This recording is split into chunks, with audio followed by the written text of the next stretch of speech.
আসসালামু আলাইকুম এভরিওয়ান। তো এই যে বাগিনার ভালোবাসার টানে মামারা ঢাকা থেকে চলে আসছে। তো মামা, এই যে এত ভালোবাসা, তো মামা কিছু বলেন উদ্দেশ্যে। আসসালামু আলাইকুম গাইস, আমরা আসছি আমার এই শখের ভাগনা।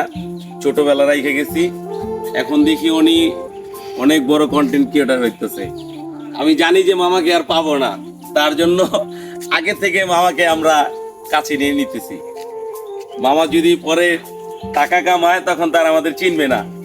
তো দোয়া করি, যাই বললাম দুষ্টামি করলাম মামার সাথে, দোয়া করি মামা জানি এগিয়ে যায়। আর মামাকে একটু সাপোর্ট করবেন।